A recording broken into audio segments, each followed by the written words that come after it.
The Big Saturday Read: From Dismal Loser to Illegitimate Parliamentarian by Alex T. Magaisa. A grim chapter in one of the most dubious political stories ended this week when Thokozani Khupe and her band of allies were sworn in as members of Zimbabwe's parliament. For those who are unfamiliar with Zimbabwean politics, Khupe and her party lost dismally in the 2018 general elections. As a presidential candidate, she got a paltry 45,000 votes nationally, whilst her party managed just 2 seats in parliament. By contrast, her rivals Nelson Chamisa and Emmerson Mnangagwa had more than 2 million votes each. Now, however, Khupe is back in parliament, where she is claiming the title of the leader of the opposition. How can this possibly be the case? How did someone who suffered such an ignominious defeat rise to become the leader of opposition in parliament? These are legitimate questions. To understand this bizarre political circumstance, it would be a good idea to read a recent BSR examining how the Mnangagwa regime has been on a relentless mission to annihilate the main opposition party, the MDC alliance.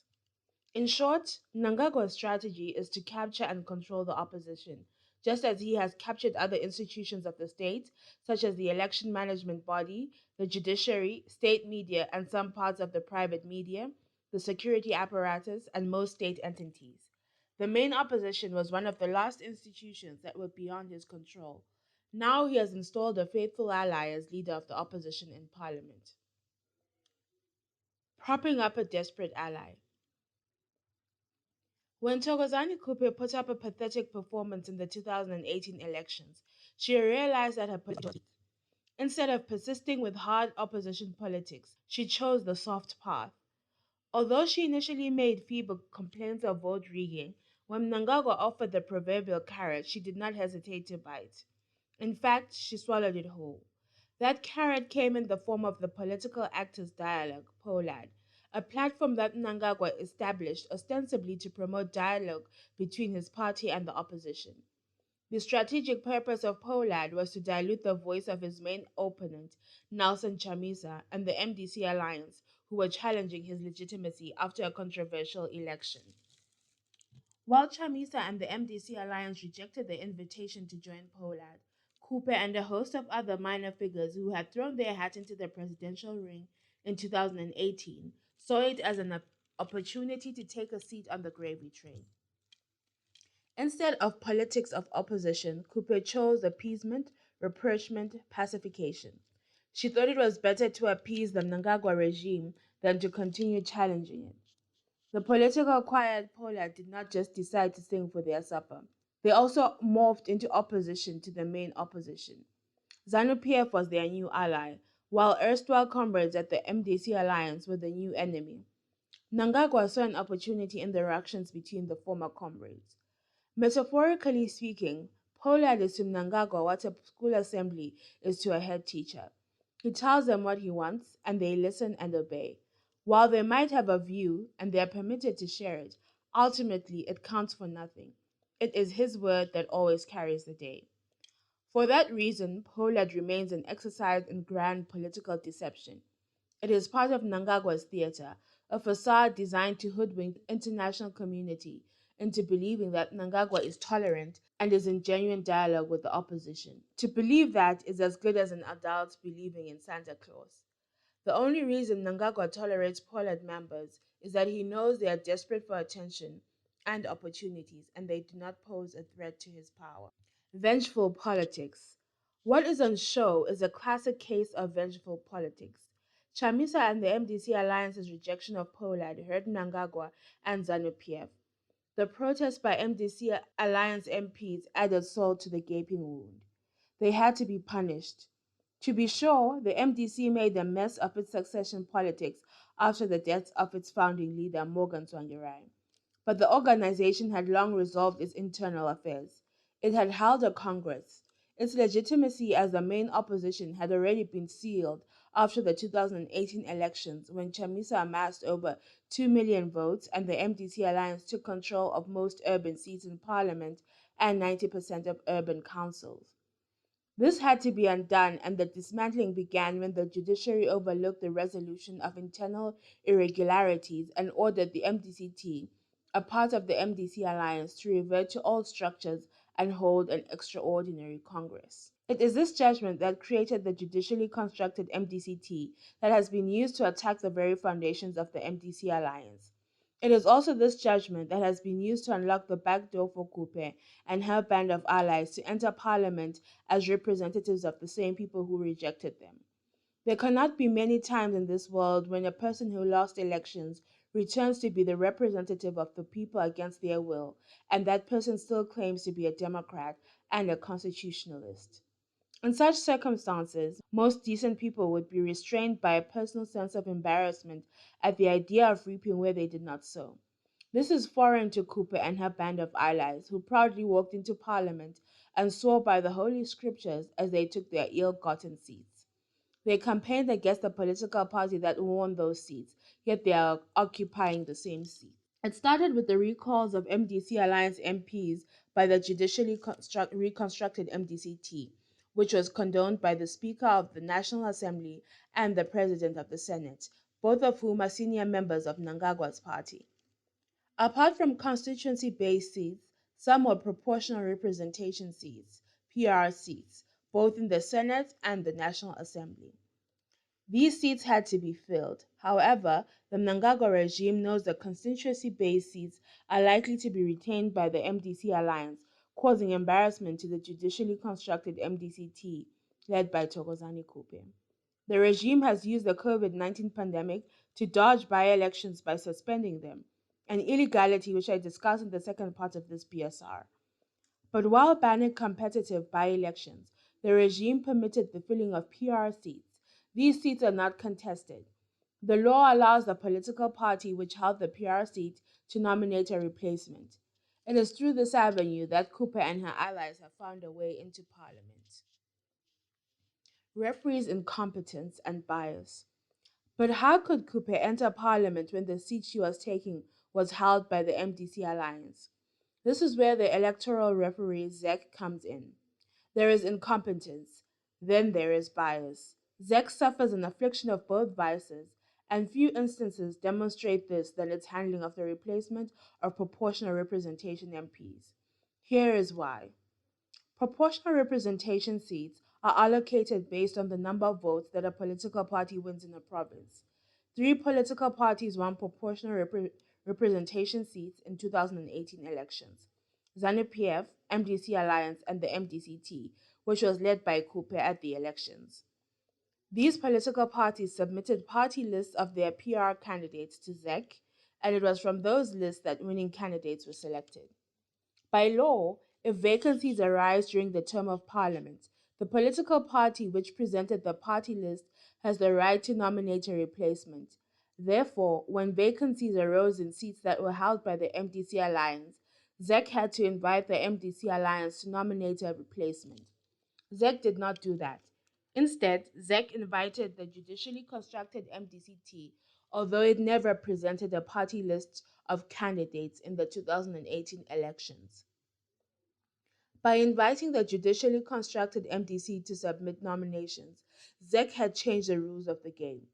The formula that was used to allocate seats in terms of the Electoral Act only recognized three political parties: ZANU-PF, MDC Alliance, and the MDCT led by Khupe. The judicially constructed MDCT was not part of that formula as an autonomous entity. It never submitted a party list. Yet this is the political party that ZEC invited to submit nominations to fill seats that had been won and allocated to the MDC alliance. It is not just that ZEC is incompetent. The electoral referee knew that what it was doing. It had no legal basis for inviting a party that had never submitted a party list in the general elections. It is a clear institutional bias in favor of Mnangagwa's ally. What ZEC did is like awarding the trophy to a team that never played a match during the competition after losing in the preliminary rounds. Proportional to votes for which political party? There is another way to demonstrate the absurdity of ZEC's handling of this matter. I have already stated that proportional representation seats are allocated based on the number of votes obtained by a political party in a province. For purposes of the election, the MDC alliance was duly recognized and treated as a political party. The PR seats held by the MDC alliance were therefore based on the number of votes won by the MDC alliance as a political party. They were not based on the number of votes won by the different parties that made up the MDC alliance. If that were the case, the composition of parliament would be very different. Now, since Khupe and her allies are PR MPs, the question that ZEC must answer: upon which votes and for which political party are they proportional representatives? It cannot be based on the votes for the judicially constructed MDCT because it never contested in the 2018 elections and never submitted a party list to ZEC. They can only be proportional representatives based on votes won by the MDC alliance. But the official notice from ZEC describes them as proportional representatives of the judicially constructed MDCT, a party which was never part of the formula for allocating proportional representative seats in 2018. There is no factual or legal basis for what happened. What has happened is that ZEC has stolen seats belonging to the MDC alliance and reallocated them to the judicially constructed MDCT, which was never recognized as a distinct political party in the 2018 elections. The cold reality is that Khupe and her allies are PR MPs by fraud and therefore illegitimate.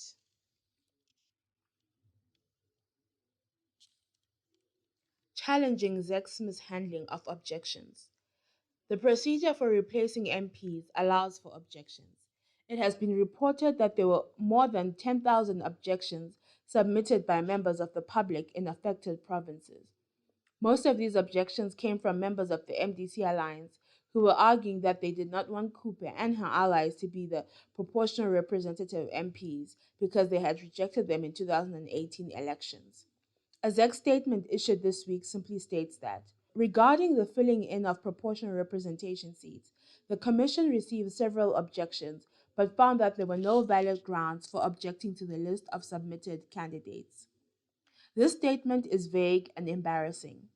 The Facility for Objections imposes an obligation on ZEC to ensure that rules of administrative justice are observed. One of the rules is that whenever an adverse decision is made, the administrative body must furnish adequate reasons for it. This enables the affected person to understand why the decision was made. This broad statement by ZEC falls short of the standards of administrative justice.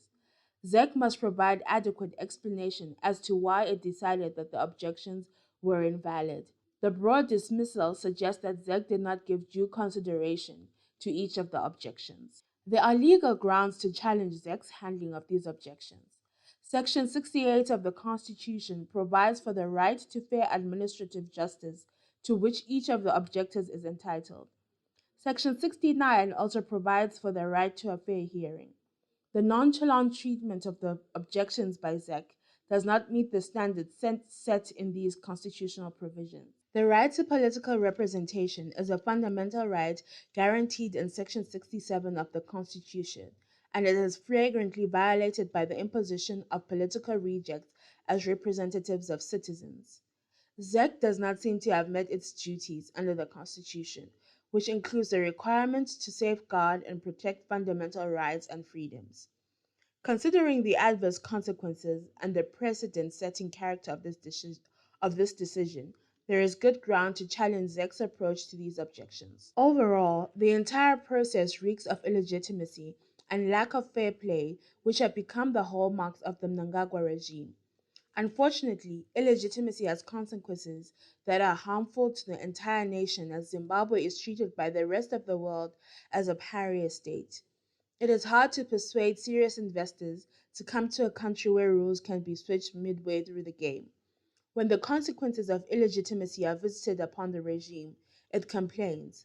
By aiding and abetting the political theft from the MDC alliance, the electoral referee has played the role of enabler of authoritarian rule. The illegality of suspending of by-elections. This week, the Mnangagwa regime issued yet another illegal decree, Statutory Instrument 225A of 2020. The purpose of the decree, which was issued by the Minister of Health, retired General Constantino Chiwenga, is to suspend by-elections, citing the COVID-19 pandemic as the reason. However, the decree is fraught with illegality. There are four major reasons for the illegality of SI 225A of 2020. First, the decree is inconsistent with the Constitution. Section 2 of the Constitution provides that as the supreme law of the country, any law, custom, or practice that is inconsistent with the Constitution is invalid to the extent of that inconsistency. The decree is inconsistent with the Constitution because, according to Section 15A3 of the Constitution, the holding of by elections is mandatory. They must take place within 90 days after the vacancies occurred. The decree purports to suspend the holding of by elections.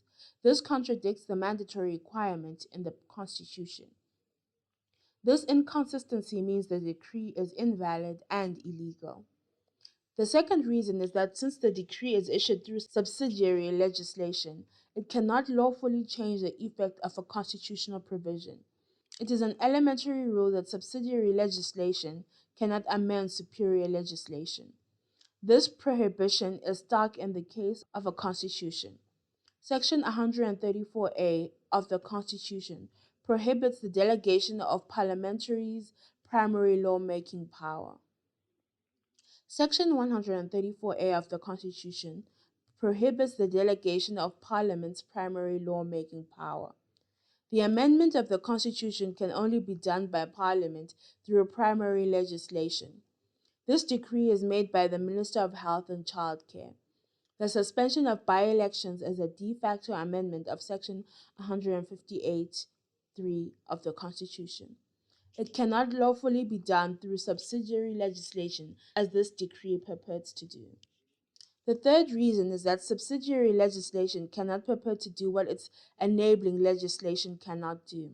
The Public Health Act, under which the decree was issued, has no capacity to amend or vary the provisions of the Constitution. That can only be done through a constitutional bill. For that reason, SI 225A of 2020 is illegal because it seeks to do what the Public Health Act could never do. After all, Section 134C of the Constitution clearly provides that statutory instruments must be consistent with the Act of Parliament under which they are made. The fourth reason for illegality is that the decree violates and limits fundamental rights contrary to Section 134B of the Constitution. This section prohibits subsidiary legislation from violating or limiting fundamental rights and freedoms. It states that statutory instruments must not infringe or limit any of the rights and freedoms set out in the Declaration of Rights. The suspension of by-elections limits political rights under Section 67 of the Constitution, which includes the right to vote. It also limits freedom of expression under Section 61, as voting is an expression of political choice. This does mean these rights and freedoms cannot be limited. What Section 134B does, however, is to prohibit the use of subsidiary legislation to be used for such qualification of rights and freedoms. The reason for this is simple. Subsidiary legislation is made by one person or institution without the participation of Parliament. In this case, the illegality is not only that rights and freedoms have been limited, but that this has been done using a statutory instrument, which is prohibited by the Constitution. ZEC's misguided justification. The argument used by ZEC to justify the suspension of by-elections is wrong and misguided. ZEC stated that the prolonged suspension of by-elections owing to the prevalence of the COVID-19 pandemic is a response to public health concerns and permissible in a democratic society in terms of Section 86(2)(b) of the Constitution. Section 86(2)(b) allows for the restriction of qualified rights only in terms of a law of general application and to the extent that the limitation is fair, reasonable, necessary, and justifiable in a democratic society based on openness, justice, human dignity, equality, and freedom. There are two reasons why this justification is misguided. First, ZEC failed to distinguish two separate issues. The first is the fact that the decree contradicts and violates Section 158(3) of the Constitution and is invalid based on Section 2 of the Constitution. This argument has nothing to do with human rights, and therefore Section 86 is not engaged at all. The second reason is that this justification is based on the legality of a law of general application. It must be a valid law for Section 86(2)(b) to apply. The provision does not save an invalid law. It cannot therefore save Statutory Instrument 225A of 2020 because, as already argued, it is an illegal decree. Section 86(2)(b) would only apply if the suspension of by-elections had been done under valid legislation. It is surprising that ZEC issued such an incompetent justification and made these elementary errors of law when it is led by a judge of the High Court, Priscilla Chigumba. The Constitution specifically requires the chairperson to be a judge so that they use their knowledge of the law and promote fair play. ZEC also has lawyers among the commissioners in addition to more lawyers in its legal department. It, it can also rely on the Attorney General, who is a legal advisor to the government. All of them miss these elementary points, namely that Section 86(2)(b) has no relevance to the illegality of the statutory instrument for being inconsistent with Section 158(3), and in any event cannot and does not apply to restrictions on human rights imposed by illegal legislation. But the ZEC lawyers were not the only ones whose vision was dimmed by the fog of ignorance. The Secretary General of the judicially constructed MDCT, Senator Douglas Monzora, also trotted out the same justification at his party's press conference. It is regrettable that Senator Monzora, with whom I sat on the same side during the constitution making process, led the defense of Section 134, which limits the use of subsidiary legislation, failed to appreciate the illegality of using a statutory instrument to effectively amend the Constitution and to limit rights and freedoms. We took this position recognizing how the Mugabe regime had developed a culture of using subsidiary legislation to subvert the institution of parliament. Now, however, Senator Monzore sees nothing wrong with the misuse of subsidiary legislation in this instance because it is politically expedient. He boldly described it as fair and thus erroneously thought Section 86 was applicable.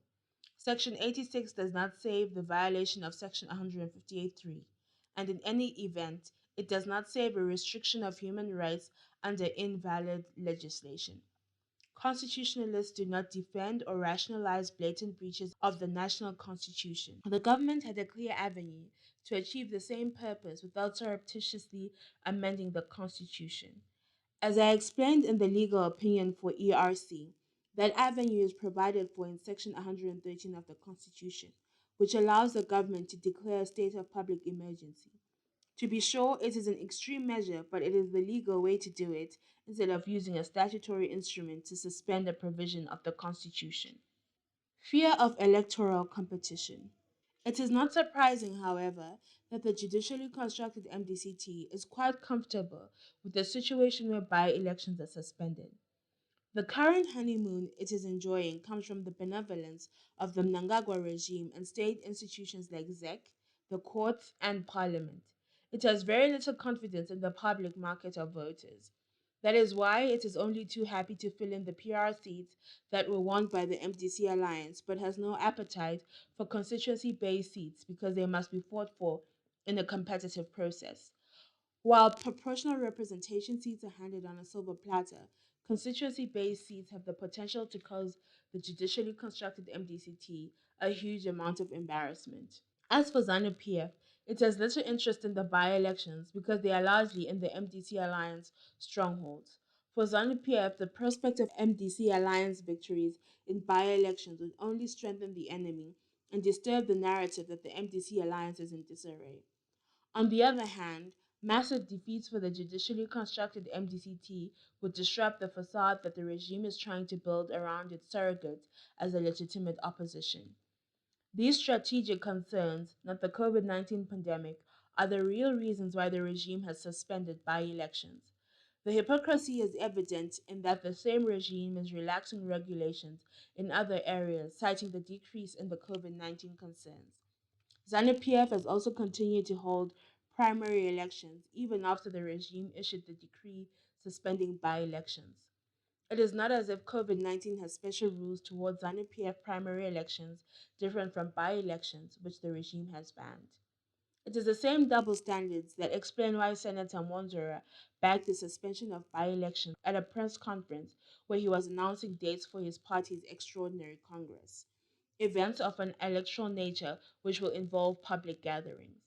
How does one support a ban on national elections citing COVID 19 while at the same time preparing for their party electoral events of a public nature as if they are exempt from the COVID 19 pandemic? The reason for the lack of consistency can only be explained by opportunism and political expediency. Suspending by elections has little to do with the COVID 19 pandemic and more to do with political games. The Mnangagwa regime has lived up to the predictions that some authoritarian regimes would take advantage of the COVID 19 pandemic to limit rights and freedoms and strengthen their hold on power. In this case, it is doing so with the aid of former opposition elements who have given up on the idea of opposing the regime in favor of the politics of appeasement and accommodation. If there was any doubt about the stench of illegitimacy around this regime, the elevation of Khupe and her allies into parliament clears it all. Few countries or investors, except those of a rogue variety, will take Zimbabwe seriously as long as its regime promotes illegality and illegitimacy in the conduct of public affairs. Magaisa.